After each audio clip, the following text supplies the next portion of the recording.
Ali Thiam, président de la commission Constitution, loi organique et organisation judiciaire du CNT. Avec notre invité, naturellement, nous parlerons du projet de la nouvelle constitution. Quel esprit, que peut-on retenir donc de l'esprit et la lettre de ce texte voilà, qui suscite déjà, vous l'avez constaté, un engouement fou naturellement au sein de l'opinion publique, mais un texte dont les dispositions bien sûr spécifiques ont besoin d'être davantage popularisées à travers les personnes les mieux indiquées, et c'est pourquoi d'ailleurs nous nous sommes fait le devoir en ce lundi, donc premier jour de la semaine, d'inviter le président donc de la commission qui porte d'ailleurs le nom et bien sûr de cette constitution. Alors, il s'agit bien de l'honorable Mohamed Ali Thiam. Bonjour honorable et merci de répondre à l'invitation de la radio et de la télévision parlementaire.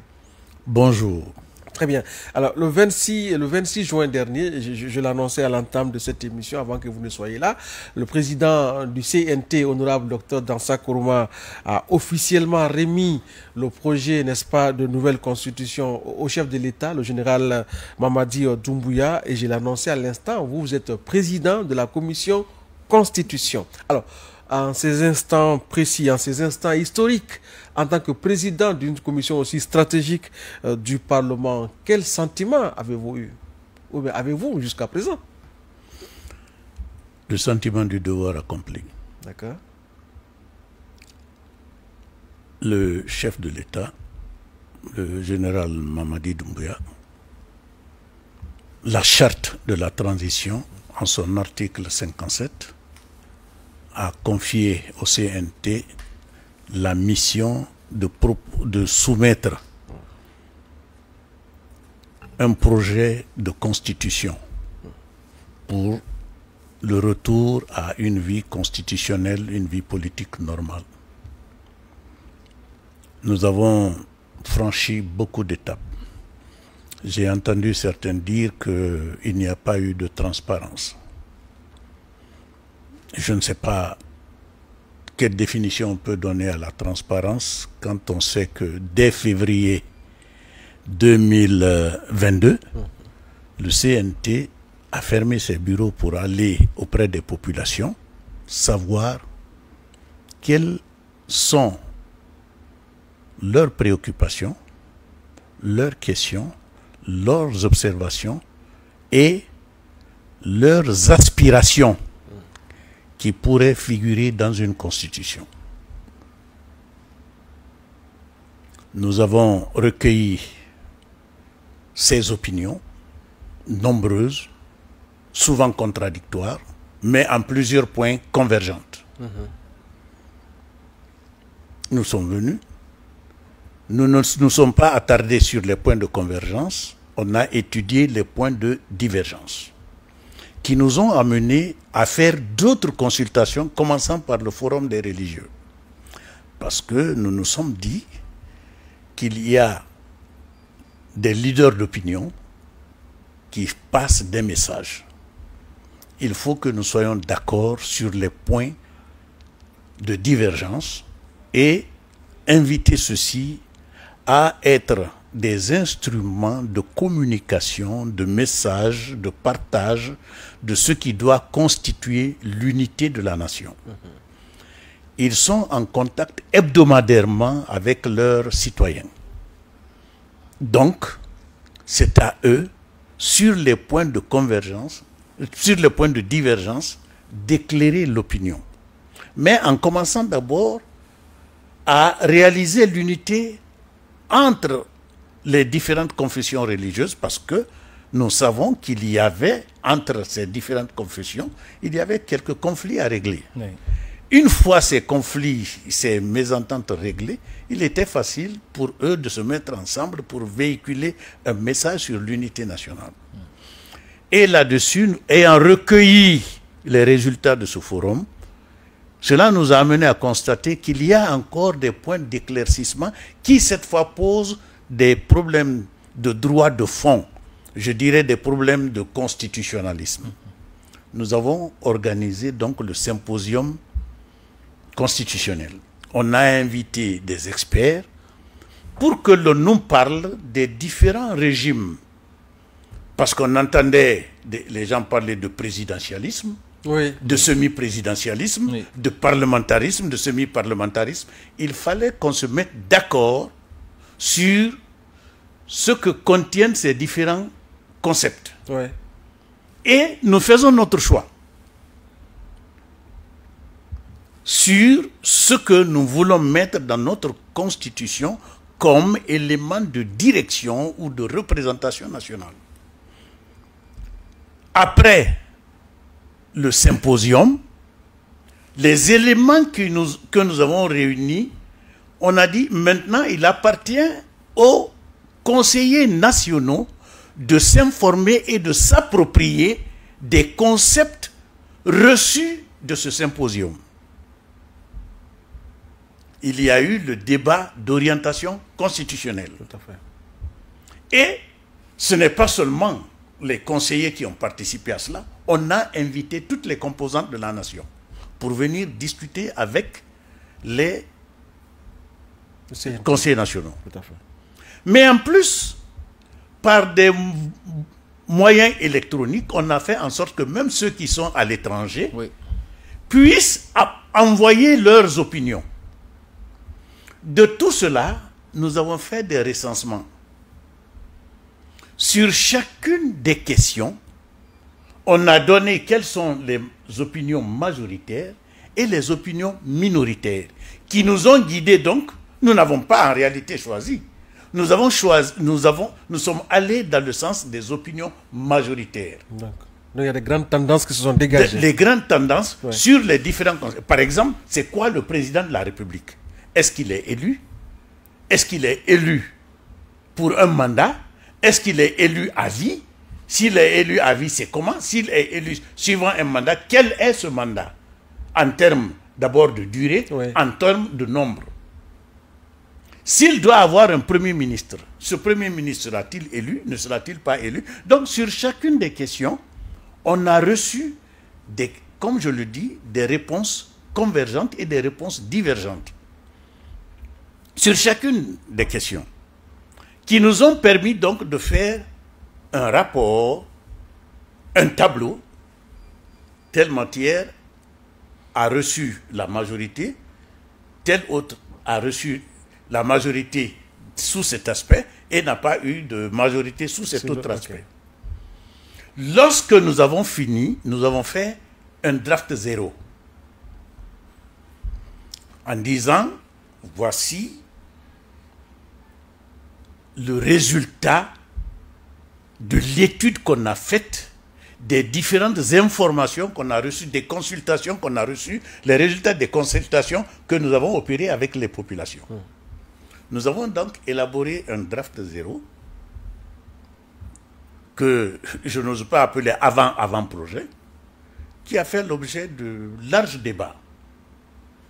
Nous sommes encore sortis de nos bureaux pour aller vers les populations et dire voici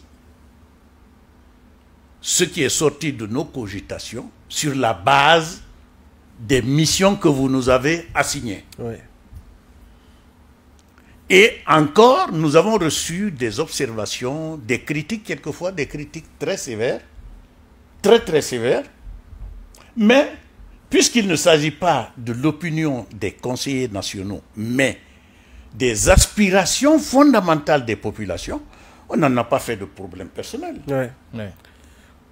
Nous avons re-rédigé en fonction des opinions que nous avons reçues. Nous avons fait connaître ces opinions-là.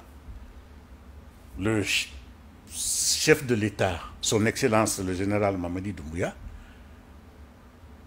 a dit qu'il n'aimait pas son opinion à lui sur la question. C'est une opinion qui intéresse les populations nationales, les populations guinéennes. Il a dit qu'il va réunir un groupe d'experts pour voir le texte que nous avons fait. Oui. Alors, il a laissé le soin au CNT de travailler avec ce groupe d'experts. Le groupe d'experts a fait son travail. Il a fourni un rapport ce rapport a permis de corriger les premières propositions qui ont été faites. Elles ont été amendées à la lumière des observations que nous avons reçues. Tout à fait. Donc, quand on nous dit que nous n'avons pas travaillé de façon transparente, il y a lieu de se demander quels sont les critères de la transparence. Bien. Tout à fait. Alors, parce que quand même, vous l'avez dit, l'approche rédactionnelle que le CNT a imprimée, bien sûr, à ce processus est inédit parce que, comme le doyen Fodeta aime le dire, ce texte a été écrit par les Guinéens dans leurs diverses composantes. Parlant justement de cette approche rédactionnelle du Conseil national de la transition, quand même, qui a connu la participation de toutes les couches de la Guinée, mais aussi aujourd'hui, la méthode CNT aujourd'hui sert de cas d'école pour certains pays qui sont en transition en Afrique et ailleurs. Aujourd'hui, la question que l'on se pose, comment capitaliser cette approche-là dans le processus législatif désormais en Guinée? Mais écoutez, il se trouve que nous sommes partis de deux principes du CNRD qui a dit 1. Inclusivité, 2. Large participation. Mais en réalité, inclusivité et large participation sont deux côtés de la même médaille. Tout à fait. Vous comprenez? Donc, on ne pouvait pas, nous, comme cela s'est passé dans les constitutions présentes, on ne pouvait pas nous enfermer ici, travailler à vase clos et dire que nous avons fait du travail. Ce n'est pas un travail savant qu'on nous demande. Parce que lorsqu'il faut rédiger une loi, il faut se mettre en tête que la loi est, l'écriture de la loi est la recherche d'une solution pratique à un problème pratique. C'est ça la loi. Vous voulez une solution.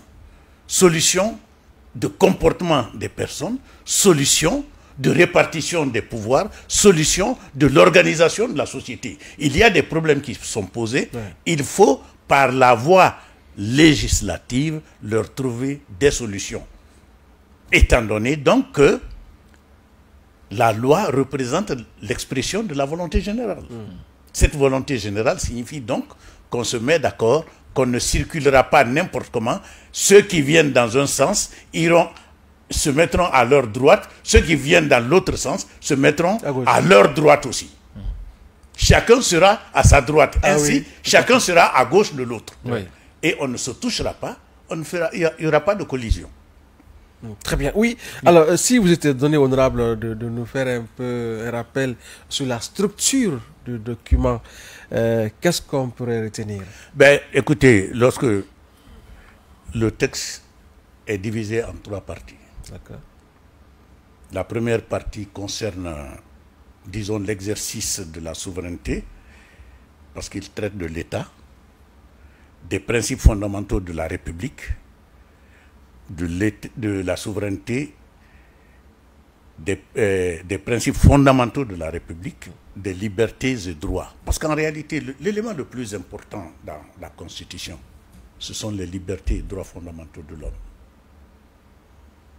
Puisque les pouvoirs s'exercent en faveur de ces droits, qui sont politiques, qui sont sociaux, qui sont économiques, qui sont culturels, qui sont environnementaux. Le gouvernement doit exercer ses prérogatives sur l'organisation, sur le maintien, sur la protection de ces droits. Et c'est pour cette raison que cette première partie est l'une des plus importantes d'une constitution. Et on n'a pas besoin de dire, c'est en fait la partie qui doit être la plus stable, la moins changée possible dans l'histoire, pour ne pas que l'on touche aux droits du citoyen. La deuxième partie concerne les institutions du pays. Comment elles sont créées, comment elles fonctionnent, quelles sont leurs relations entre elles, quelles sont leurs relations avec le citoyen. La troisième partie, naturellement, concerne l'administration publique En fait, il y a des titres spécifiques. Il y a l'administration publique, il y a l'organisation territoriale, il y a les questions liées aux forces de défense et de sécurité, il y a le fait que nous avons des conventions et traités internationaux qui gouvernent nos relations avec les autres États. Voilà schématiquement la structure. D'accord. Alors, parlant de ce projet de nouvelle constitution, l'autre particularité du texte, en plus du processus rédactionnel qui se veut transparent et exclusif, c'est un peu l'existence des grandes innovations au sein de ce projet de nouvelle constitution. Alors, qu'est-ce qui pourrait expliquer ce choix profond en tant que constituant et membre notamment de la commission constitution? Selon le grec, selon l'ancien, quand on lui a posé de savoir, quand on lui a posé la question de savoir qu'est-ce qu'une constitution, pourquoi une constitution, il a retourné la question autrement, il a dit, dites-moi, pour quel pays et pour quelle époque? Vous parlez d'innovation, en réalité nous n'avons pas fait d'innovation. Qu'est-ce que nous avons fait? Ce sont les opinions recueillies des populations qu'on a mis dans un texte. Elles ont dit, tirant les leçons de notre histoire, elles ne veulent plus ça, elles ne veulent plus ça, elles aspirent à ça, elles aspirent à ça, elles aspirent à ça. Ce qui était dans les anciennes constitutions ne posait pas de problème. On procédait à une sorte de reconduction. Oui. Ce qui n'existait pas, on les a intégrés. Donc, les innovations qui sont là sont justement l'expression de l'opinion, de la volonté, des espérances des populations qui ont été consultées. Donc, ne disons pas, bon, techniquement on peut les appeler innovations, oui, mais en réalité c'est le fruit d'une constatation que quelque chose a manqué dans les constitutions précédentes. Tout à fait. Et qu'il faut y remédier. Ce sont ces remèdes qui ont été apportés, mais qu'on a voulu appeler innovation. Oui, à son niveau, honorable, peut-être vous allez me corriger hein, si je vais dans le décor, mais c'est la première fois que la Guinée, sous l'empire bien sûr de ce projet de constitution, va se doter d'un parlement à 2 chambres, et vous me direz aussi que ce sont des propositions naturellement des citoyens, mais vous en tant que technicien du droit et constituant, on va dire, qu'est-ce qui pourrait expliquer la pertinence d'un tel choix? Nous avons fonctionné avec un parlement monocaméral plusieurs dizaines d'années. Elle a fonctionné comme elle a fonctionné, avec ses avantages et ses inconvénients. Mais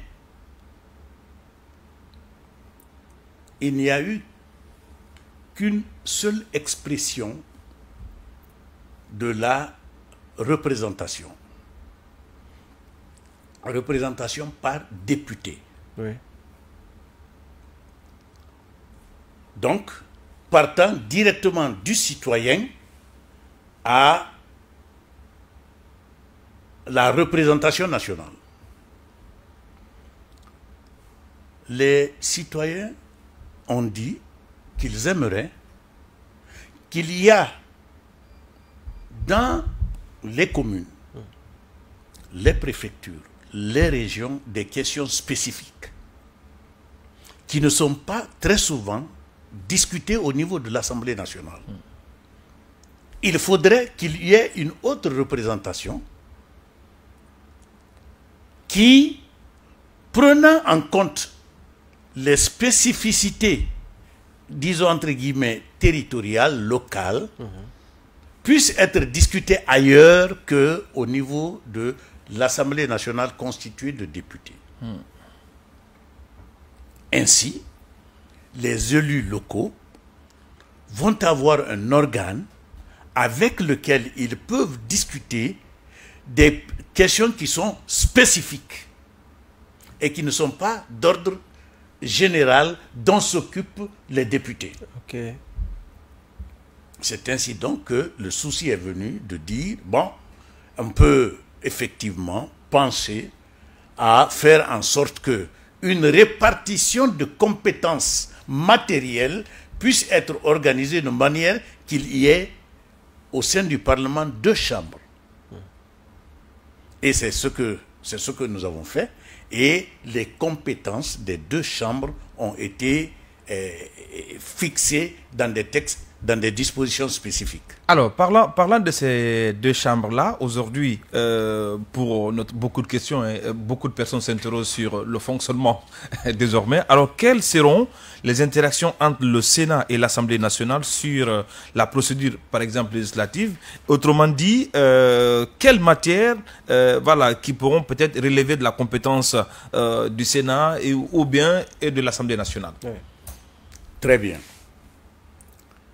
Ce sont les articles 116 et 131 de la Constitution qui fixent ces matières. Je vais commencer par la dernière qui est fixée à l'article 131. Les lois organiques sont votées par les 2 chambres du Parlement sur la base d'une majorité des 2/3. Les lois organiques, obligatoirement, sont votées par ce qu'on a appelé le Conseil de la Nation, c'est-à-dire la réunion des 2 chambres du Parlement en un seul organe. Cet organe s'appelle le Conseil national, le Conseil de la Nation. Ah, d'accord. Oui. Et à ce niveau, qui va présider? C'est le président de l'Assemblée nationale qui préside le Conseil de la Nation. Ah, d'accord. Ok. Ça, c'est une précision importante. C'est le président de l'Assemblée nationale qui préside le Conseil de la Nation. Ouais. Ce Conseil de la Nation, non seulement qu'elle est compétente en matière de lois organiques, mais c'est ce conseil qui reçoit le discours du président de la République sur la nation. Au Parlement. Au Parlement. Ah, c'est les 2 chambres qui reçoivent le président. Et quand les 2 chambres se réunissent... Ce n'est plus le Parlement, on parle de Conseil de la Nation. Quand les 2 chambres se réunissent, on parle de Conseil de la Nation. Ailleurs, d'autres appelleraient ça le Congrès. Le Congrès. Okay. Nous l'avons appelé sur différentes propositions qui nous ont été faites. Nous l'avons appelé Conseil national. Parce qu'il faut dire, je vais préciser une chose, c'est que un pays doit avoir son identité constitutionnelle et législative qui exprime son originalité, son authenticité. Chaque pays a une identité constitutionnelle. Il faut très bien que lorsque par exemple, l'on dénomme nos institutions, qu'on sache que ça, vraiment, cette institution, c'est une institution guinéenne, et voilà de quelle manière elle est composée. Okay. Quelles sont nos procédures? Il faut que l'on sache que nos procédures se déroulent de telle et de telle et de telle façon. Donc, je disais donc que l'article 131 veut que les 2 chambres se réunissent pour voter les lois organiques. Oui, ça, c'est le premier niveau d'interaction entre le Parlement, entre le Sénat et l'Assemblée nationale. Lorsqu'il s'agit des lois ordinaires, les 2 votent successivement. C'est-à-dire que l'Assemblée nationale reçoit la proposition ou le projet de loi, tout comme, puisque les sénateurs aussi ont l'initiative de la loi, tout comme les sénateurs peuvent faire une proposition de loi, en débattre, se mettre d'accord sur le texte, et ce texte est envoyé à l'Assemblée nationale pour l'examiner aussi. Donc, il y a une succession d'examens, soit de la proposition de loi émanant de l'Assemblée, ou de la proposition de loi émanant du Sénat, ou du projet de loi émanant du gouvernement. Ah, c'est intéressant. Alors, à ce niveau, honorable, je souhaiterais, pour une question de curiosité, alors, la navette entre ces 2 institutions-là par rapport à l'examen de la loi, est-ce qu'il y a une sorte de préséance, c'est-à-dire que l'Assemblée adopte en première lecture et le Sénat en seconde lecture, ou comment ça va se passer? Ça dépend de si c'est une proposition de loi émanant de l'Assemblée de l'Assemblée nationale, c'est l'Assemblée nationale qui... Parce que la proposition veut dire que c'est un député ou un groupe de députés qui dit à l'Assemblée nationale, nous voulons que telle loi soit prise. L'Assemblée, par les procédures qui sont les siennes, va se mettre d'accord sur un texte. Oui. Lorsque l'Assemblée est d'accord sur le texte, il est envoyé au Sénat. Le Sénat va regarder le texte. S'il est d'accord, l'Assemblée adopte. C'est l'Assemblée qui adopte. Si le Sénat n'est pas d'accord, s'il y a désaccord entre les deux créent une commission paritaire. La commission paritaire trouve la solution. Mais si la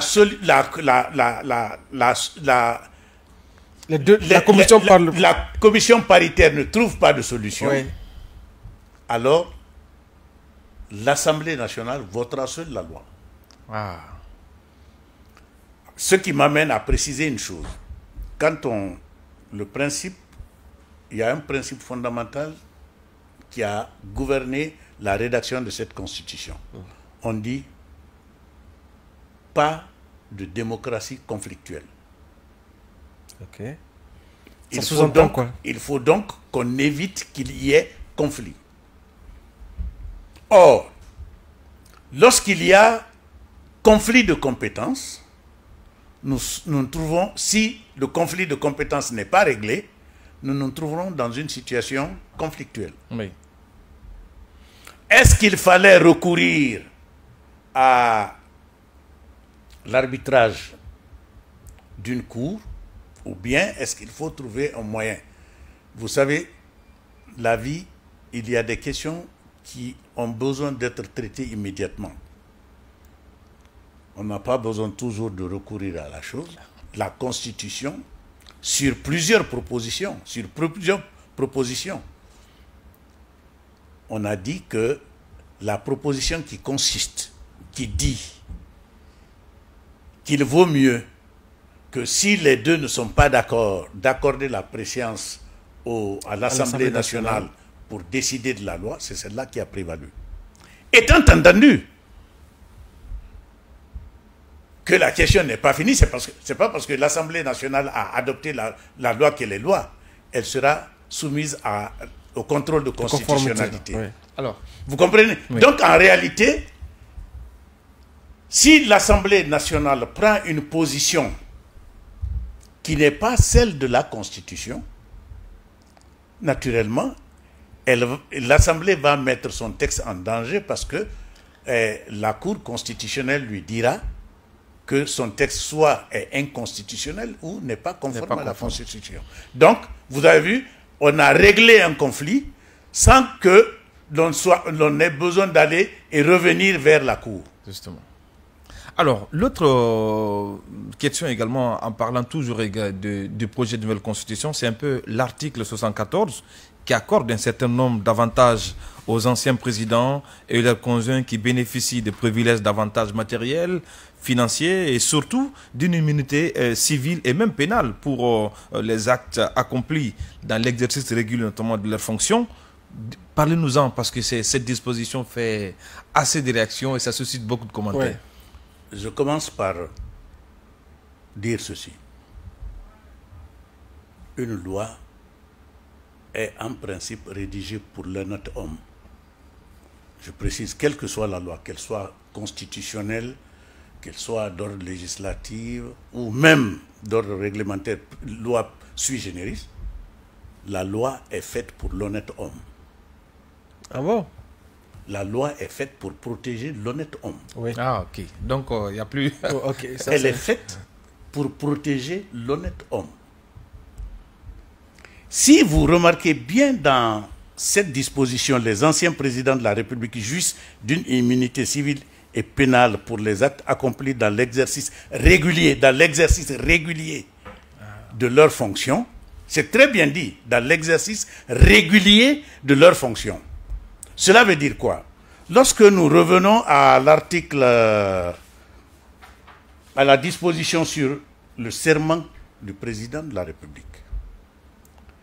Dans le serment, il dit, moi, tant, il jure de respecter et de faire respecter scrupuleusement la Constitution, les lois, les règlements et les décisions de justice.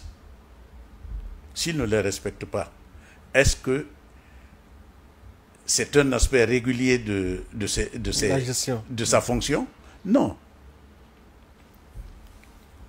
Il dit d'exercer loyalement et dignement les fonctions qui me sont conférées dans l'intérêt supérieur de la nation. S'il viole cela, à la fin, je ne cite pas le tout, il dit, en cas de parjure, que je subisse les rigueurs de la loi. Donc, quand on veut lire cette disposition, on commence par savoir ce qui est contenu dans le serment. On ne doit pas la détacher. La régularité de sa fonction est contenue dans la Constitution. Vous comprenez? Un. Deuxièmement, lorsque vous allez à l'article 161,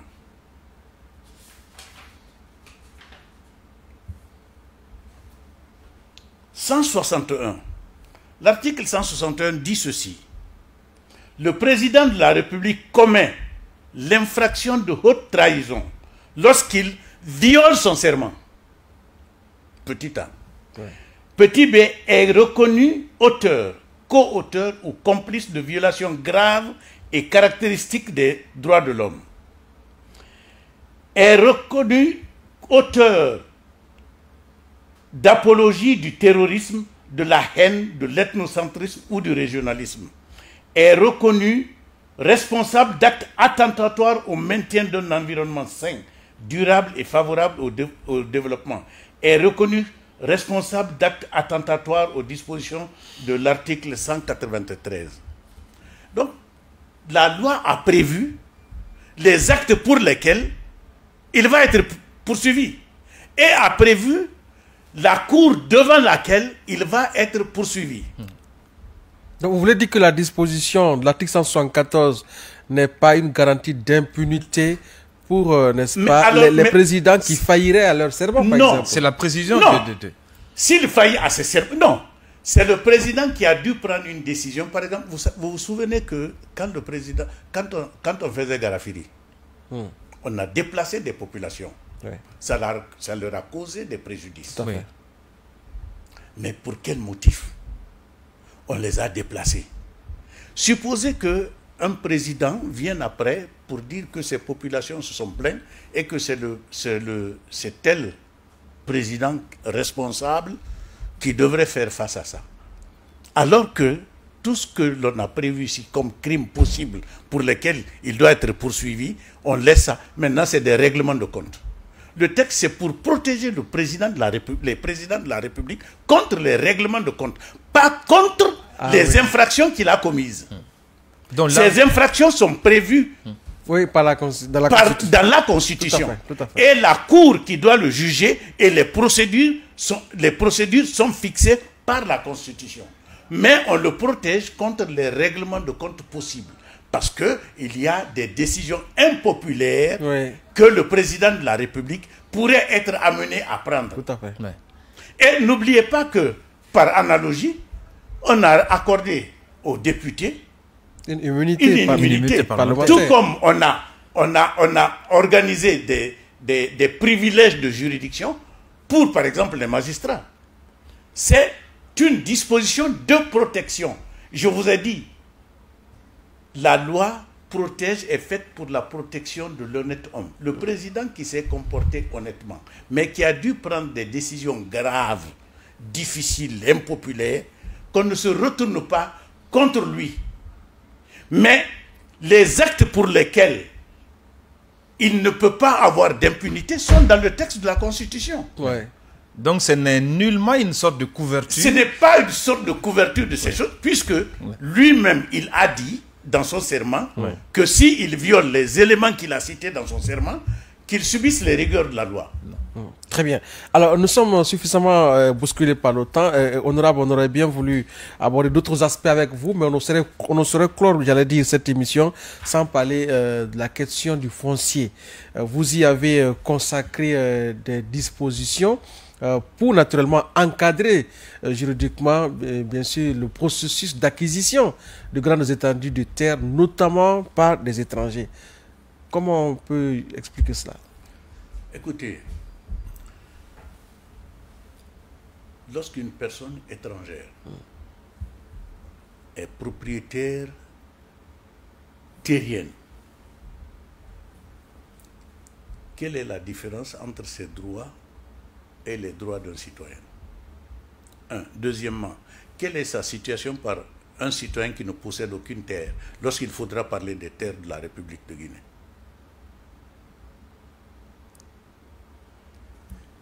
Voilà le problème fondamental. Ouais. Il est propriétaire. Il en fait tout ce que la loi permet en matière de propriété. Alors qu'il est étranger. Alors qu'il est étranger. Ouais. Sa situation par rapport... Et c'est le cas de nombreux citoyens qui n'ont pas de terre. Oui. Un. Deuxièmement, sur ces terres-là, très souvent, les autorités locales qui auront besoin de développement vont se trouver face à la résistance de celui-ci. C'est sa propriété. Nous serons engagés dans un système d'expropriation. Et vous savez ce qui va se passer, parce que très souvent, dans les contrats d'achat et de vente, on va stipuler de petites clauses, oui, de petites clauses de protection. Et très souvent, ces étrangers qui achètent sont très forts dans ces clauses. Deuxièmement,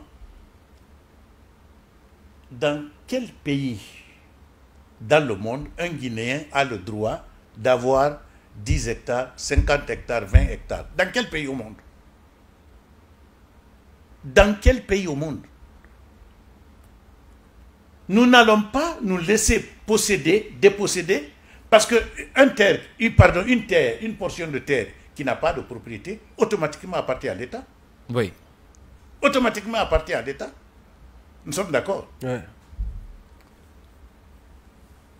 Mais puisqu'il y a un propriétaire, ce propriétaire n'est pas guinéen, notre constitution garantit à tous le droit de propriété, à tous. Il n'a pas de garantie aux citoyens guinéens.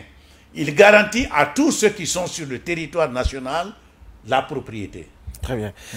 Alors il y a cette dernière question. Donc, là, si tu permets, peut-être. On va, parce que la question, elle est tellement sensible. Ouais. C'est par rapport au mandat qui passe désormais de 5 à 7 ans. Ouais. Quelles sont les motivations profondes?